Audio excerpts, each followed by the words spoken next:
કેમ છો તમે બધા? તો શીલુ ગોયલ બ્લોગ્સમાં તમારું સ્વાગત છે। તો આજે આપણે બનાવવાના છીએ દૂધીના પરોઠા।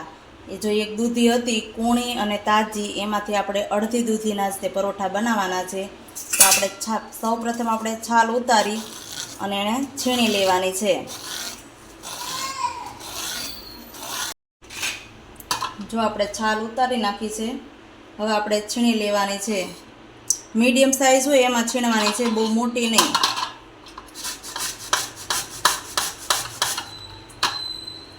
આના પરોઠા છે બહુ સરસ બને છે, બાળકો જે ન ખાતા હોય એ પણ ખાય છે અને ટેસ્ટી સરસ બને છે। હવે એકદમ તાજી ને કૂણી દૂધી હતી એટલે જો દૂધીમાં મારે બી નથી। બાળકો અને મોટાને લગભગ આપણે દૂધી ભાવતી જ ન હોય, પણ આવી રીતે તમે પરોઠા બનાવશો તો તે પણ હવે દૂધી ખાવા લાગશે, એટલા સરસ બને છે। આમાં છે ને થોડુંક મીઠું ઉમેરી દેવાનું અને આમ વ્યવસ્થિત મિક્સ કરી અને આપણે પાણી કાઢી લેવાનું છે।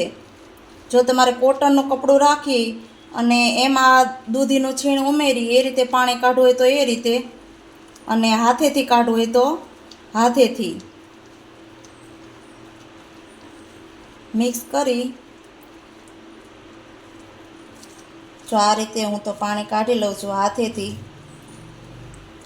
કોટનનું કપડું રાખીને એમાં પાણી કાઢવું હોય એ રીતે તો એ રીતે પણ કાઢી શકો।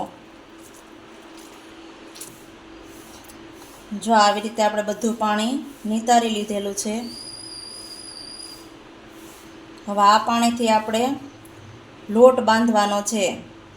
હવે પહેલાં આપણે લોટ બાંધી દેવાનો છે પરોઠા માટે। તો મેં જો આ ઘઉંનો લોટ લીધો છે, ઝીણો જ તે આપણે રોટલીનો, એ 3 થી 4 મેં વાટકી લીધેલો છે, તમારે જરૂર મુજબ લેવાનો। પછી આ 1 વાટકી છે એ મેં ચણાનો લોટ લીધો છે। આનાથી સ્વાદ અને ટેસ્ટમાં બહુ સરસ લાગશે એટલે મેં ચણાનો લોટ લીધો છે। અને થોડોક હું રવો લઉં છું, એનાથી પડ છે ને ઉપર એ ક્રિસ્પી અને કડક બનશે એટલા માટે મેં થોડોક રવો લીધો છે। અને આપણે થોડુંક તેલ જોશે મોણ માટે, 1 પાવડું જ નાખવાનું છે। અને પછી તમારે મીઠું એડ કરવાનું છે, પણ અત્યારે જે આપણે પાણી વધેલું છે એ આપણે એમાં મેં મીઠું નાખેલું જ છે, એટલે ઘટે તો તમારે પછી મીઠું નાખવાનું।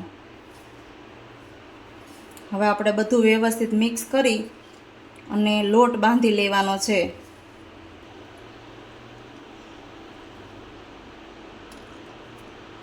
પાણી ઉમેરી દેવાનું।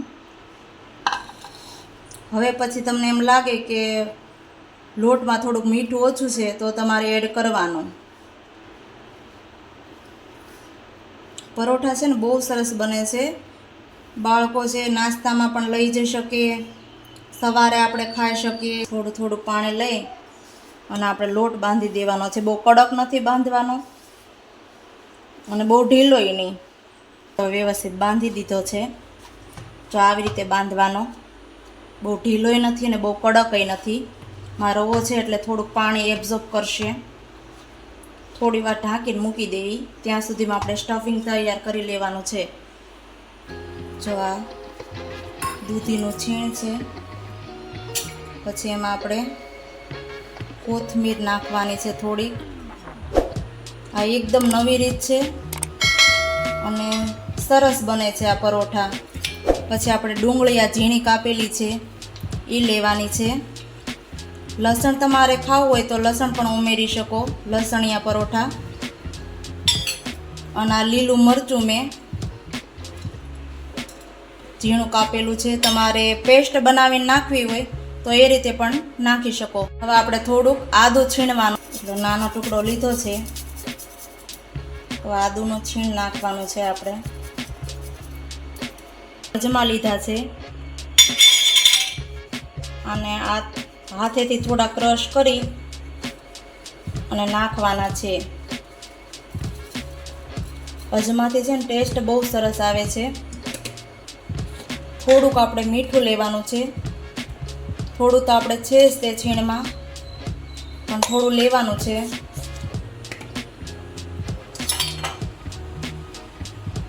1 ચમચી આપણે લાલ મરચું પાવડર એડ કરવાનો છે। અને 1 ચમચી ધાણા જીરું, અડધી ચમચી હિંગ. પછી આ કાળા મરીનો પાવડર છે એ થોડોક લેવાનો છે. અને આ ચાટ મસાલો છે એ થોડોક નાખવાનો છે.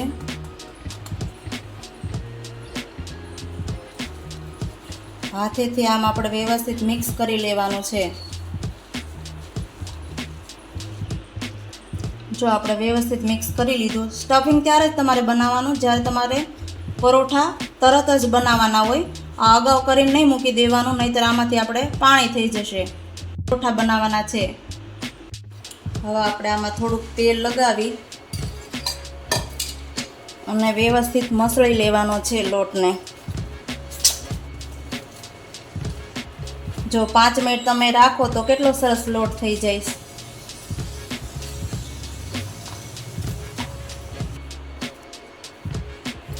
જો આપણે મીડિયમ સાઈઝનો લુઓ કરી લોટ લગાવી પરોઠું આપણે વણવાનું છે.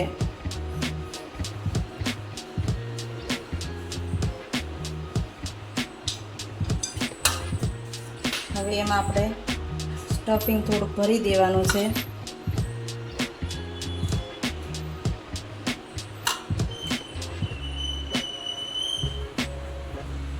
પછીથી હાથેથી આવી રીતે કરી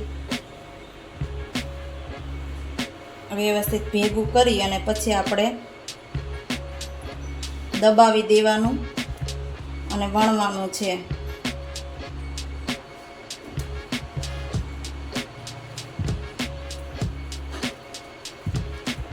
થોડો થોડો લોટ લઈ લેવાનો. એકદમ હલકા હાથે વણવાનું છે, બહુ વજન નહીં દેવાનો. લગભગ આપણને દૂધી ભાવતી જ ન હોય, પણ આવી રીતે તમે પરોઠા કરો તો સરસ લાગશે. જો આપણું પરોઠું વણાઈ ગયું છે. મીડિયમ સાઈઝનું વણવાનું, બહુ પતલુંય નહીં બહુ જાડુંય નહીં. હવે આપણે લોટીમાં બનાવવાના છે. તમારે ઢોસાની લોટી હોય તોય ચાલશે. અમે ગેસ શરૂ કરી દીધો છે અને લોટી આપણી તપી ગઈ છે. એક બાજુ શેકાય પછી બીજી બાજુ ફેરવવાનું. શેકાઈ ગયું છે. હવે આપણે તેલ લગાવી દેવાનું છે.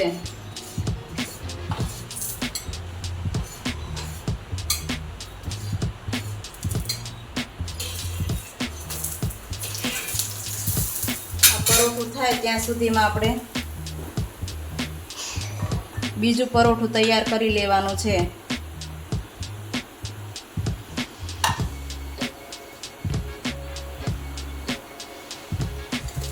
બીજી બાજુ આપણે તેલ લગાવી દેવાનું. ગેસની ફ્લેમ તમારે મીડિયમ રાખવાની એટલે ક્રિસ્પી થાય.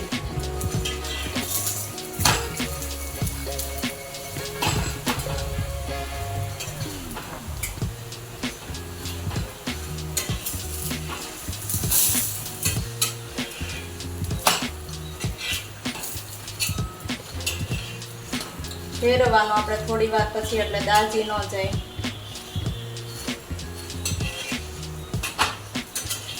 જો કેટલું સરસ આ બાજુ થઈ ગયું ક્રિસ્પી. જો આપણે પરોઠું શેકાઈને તૈયાર થઈ ગયું છે. ઉતારી અને પછી આ બીજું પરોઠું આપણે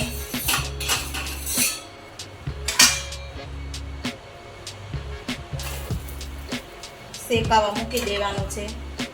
એને એક સાઈડ ચડે પછી આપણે તેલ લગાવવાનું છે. જો આપણે એક બાજુ શેકાઈ ગયું છે, બીજી બાજુ આપણે ફેરવી લીધું છે અને પછી તેલ લગાવી લેવાનું.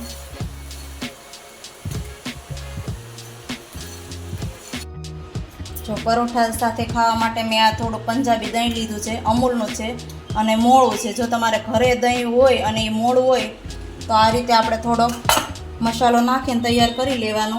આ સંચળ અને શેકેલું જીરું એ બે મેં લીધું છે થોડું થોડું. શેકેલું જીરું તમે લો ને તો બહુ સરસ લાગે છે. અને થોડુંક આપણે લાલ મરચું એડ કરવાનું છે.